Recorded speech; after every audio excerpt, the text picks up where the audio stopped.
우리 사회의 근자에 많이 회자되는 말들이 있습니다.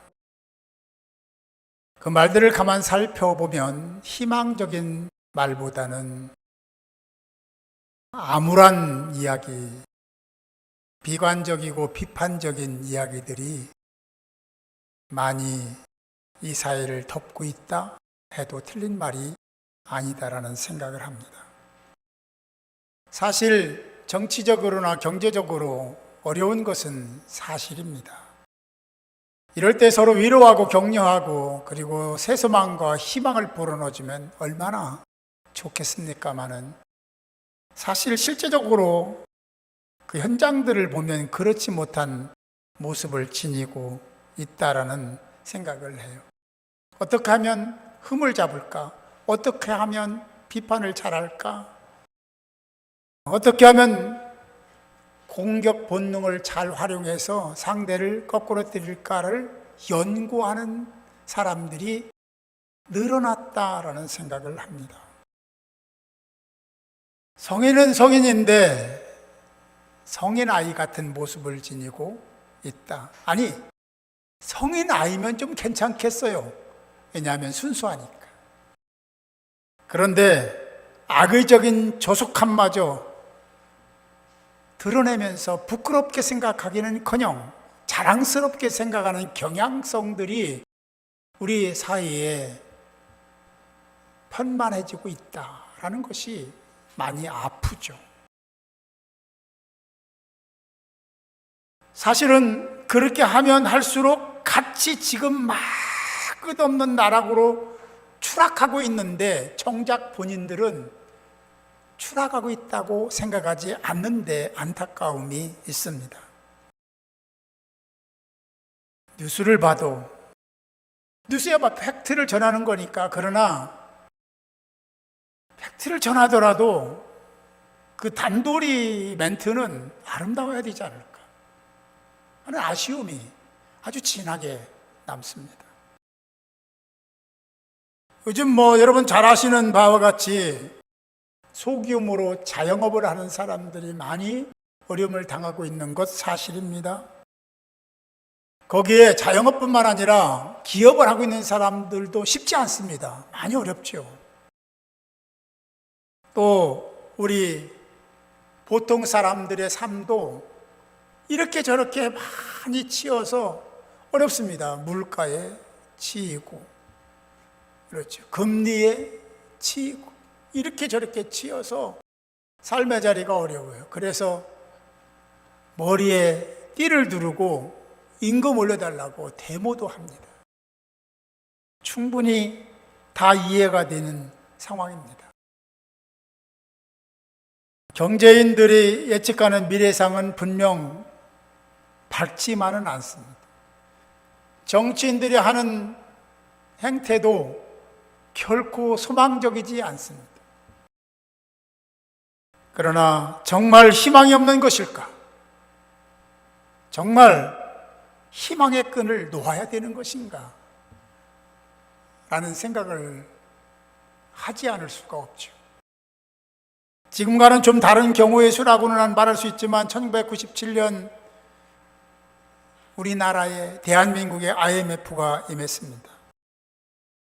여러 가지 원인이 있지만 그중 하나가 태국이 외환 위기를 당하면서 그 불똥이 아시아에, 당연히 우리나라도 민감한 나라니까 불똥이 튀었고 그 외환 위기 어려움을 극복하기 위해서 달러를 많이 사용했죠. 그래서 외환이 바닥이 난 상태가 되니까 한국이 이제는 국가 부도 위기에 처했다 해서 다 외국의 큰 손들이 빠져나가고 이런 어려움이 갑자기 닥쳐서 그런 상황이 되었을 때 정말 우리나라가 망했냐? 그렇지 않습니다. 그때 온 국민들이 허리띠를 졸라매고 이 외환 위기를 극복하자 그래서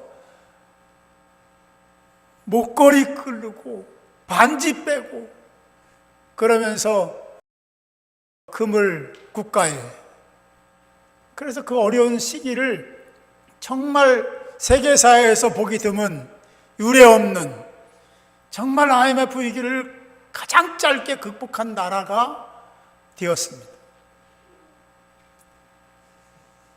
그것을 볼 때에도 이 상황이 그때만 하지는 않는다 하는 생각을 할 때 우리에게 희망이 있지 않을까 하는 생각을 합니다. 이 세상은 악이 지배를 하고 있습니다. 그래서 오히려 신앙인들의 삶이 평탄하지 않을 것이다, 또 그렇지 않음을 성경은 말씀하고 있죠. 피할 수 없는 불가항력적 사회 상황이 있게 된다, 찾아온다. 그런 일이 벌어지면 정말 다른 길은 없는 것일까? 오늘 말씀을 다 잘 들으시면 새로운 희망이 생기게 될 줄 믿습니다. 사람들이 웅성거리기 시작합니다. 이봐요, 저기 있는 저 사람들이 왜 저래?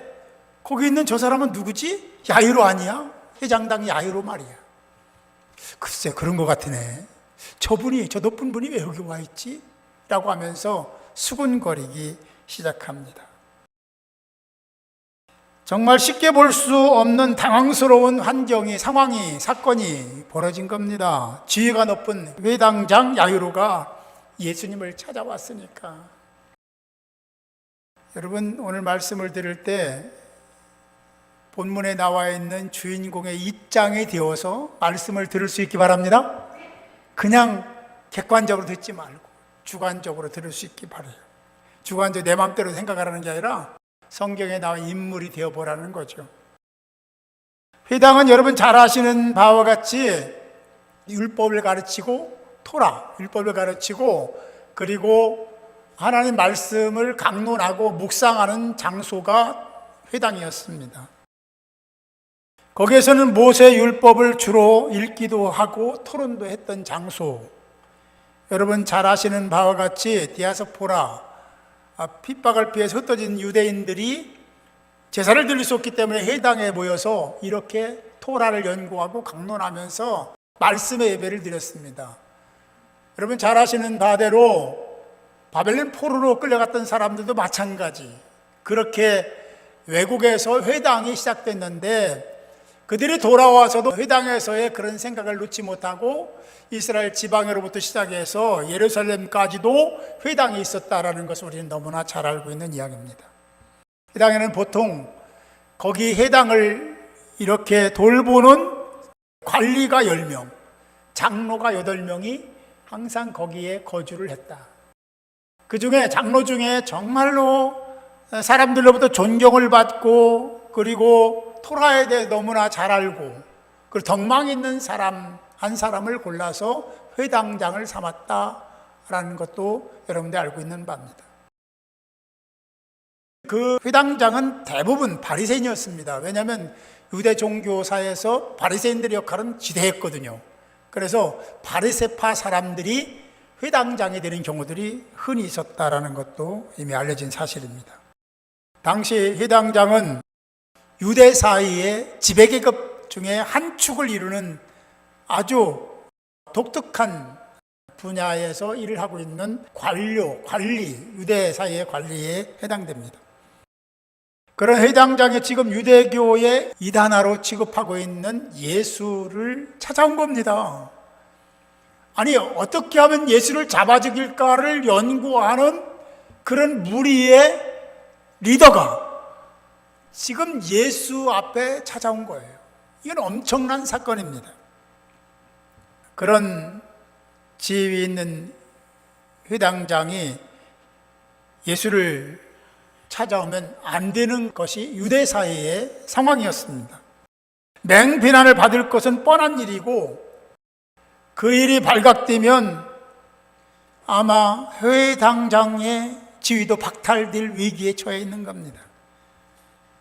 그런데 웬일인지 야이로는 전혀 그런 걸 개의치 않고 예수 앞에 찾아온 거예요. 많은 사람들이 운집해 있는 그곳을 헤집으면서 예수 앞으로 나온 겁니다. 그리고 상상할 수 없는 일이 벌어진 거예요. 예수 앞에 덥석 무릎을 꿇고 엎드린 겁니다. 있을 수 없는 일이 벌어진 거죠. 아니, 회당장의 지위와 권세와 명예를 다 포기할 만큼 그렇게 중차대한 일이 있었던가? 야이로는 하나밖에 없는 외동딸이 있었는데 12살 먹은 외동딸, 그 외동딸이 지금 중병에 걸려서 숨을 깔딱거리고 있는 상황입니다. 돈 있으면 뭐합니까? 권력 있으면 뭐하겠어요? 명예 있으면 뭐하겠어요? 지금 하나밖에 없는 내 외동딸, 그렇게 예쁜 그 외동딸이 지금 숨을 헐떡거리며 죽어가고 있는데, 딸을 살리기 위해서 아마 온갖 노력을 다했을 겁니다. 딸을 살릴 수만 있다면 무릎 꿇는 거 아무것도 아니죠. 회장당 야이로는 예수님의 소식을 들었을 겁니다. 병든 자를 고쳐주더라, 앉은 뱅이를 일으켜 눈먼 자를, 그리고 죽은 자도 살리더라 하는 얘기를 들은 그가 많이 사모했던 것 같아요. 그래, 우리 딸도 예수 한번 만나게 했으면 좋겠다. 그러다가 이렇게 저렇게 왜 번민이 없었겠습니까? 회당장이니까 눈치도 봐야 되고, 다른 사람이 그런 마음을 갖고 있고 그런 행동하는 거 알면 큰일 나니까. 그러다가 어떤 시기를 놓쳤는지도 몰라요. 지금은 막바지에 다다라서 딸이 이제 죽음 앞에 다다른 겁니다. 숨을 헐떡거리고 있는 상태였던 것 같아요. 딸을 살려야 된다. 어떻게 해서든지 내 딸을 살려야 된다. 내 딸을 살릴 수밖에 없지 않은가. 야이로가 아니더라도 어떤 부모인들 그러지 않겠습니까? 권세를 유지하고 명예를 유지하고 돈을 유지하기 위해서 딸을 죽일 부모가 어디 있겠습니까? 이 상황을 제가 충분히 이해를 해요. 저도 그랬으니까. 저 하나 살리려고 농사 집어치고 그냥 저드리고 살려보려고 여기저기 이 병원 저 병원 다니시던 부모님, 우리 아버님이 생각납니다. 아니, 우리 아버님만 그런 게 아니라 어떤 부모가 안 그렇겠어요? 내 딸이 죽는데, 내 아들이 죽는데 돈 아끼겠어요? 명예 유지하고자, 권력 유지하고자 딸 죽이겠습니까?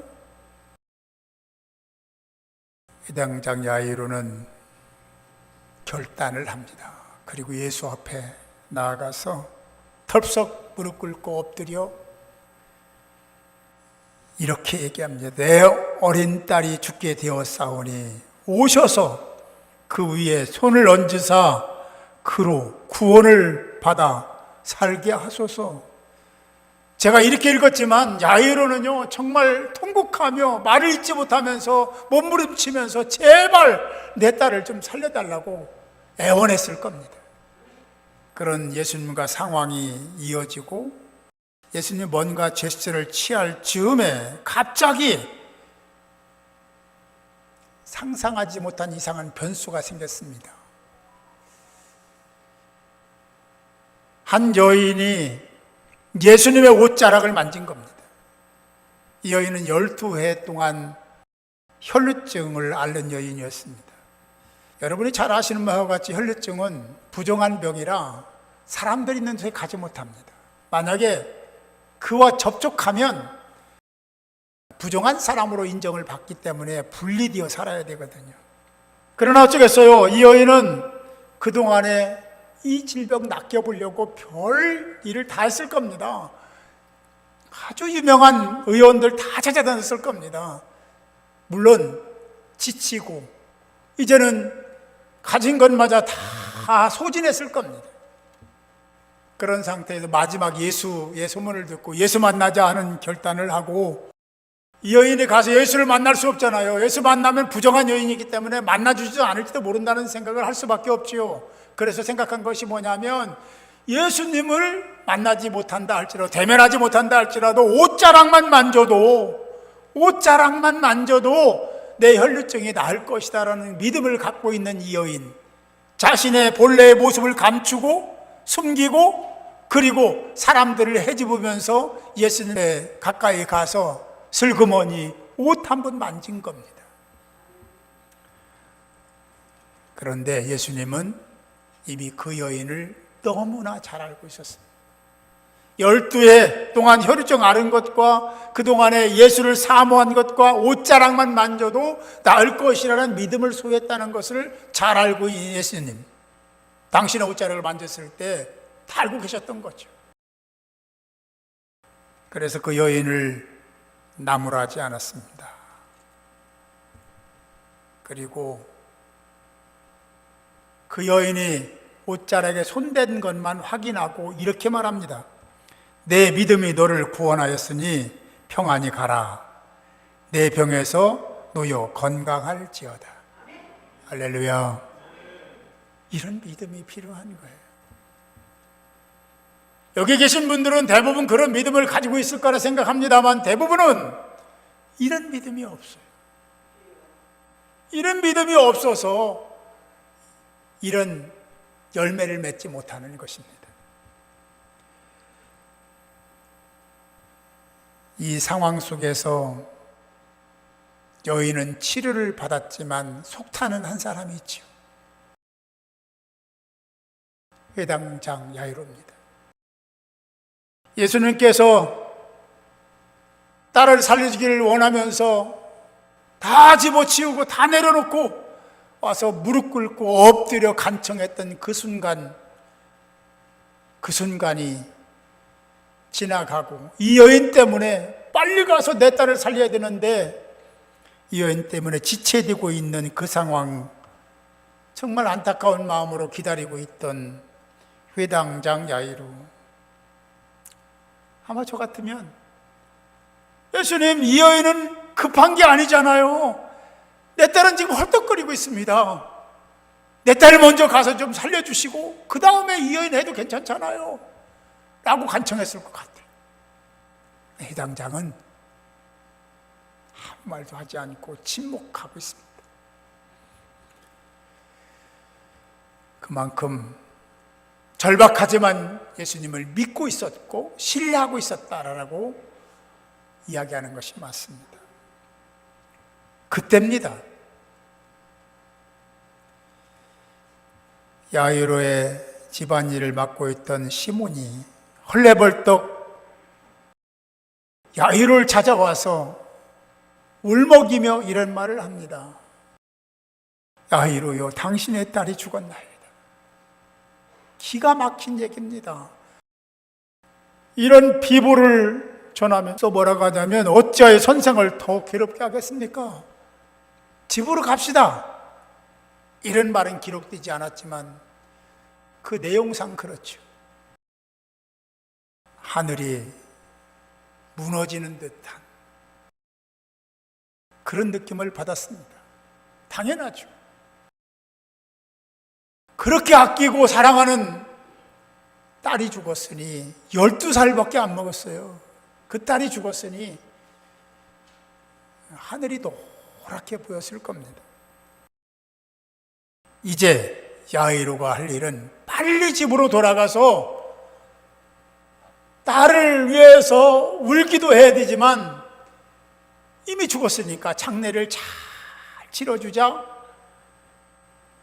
그러고 집으로 달려가는 것이 아비의 도리고 이성적인 판단이고 당연한 선택입니다.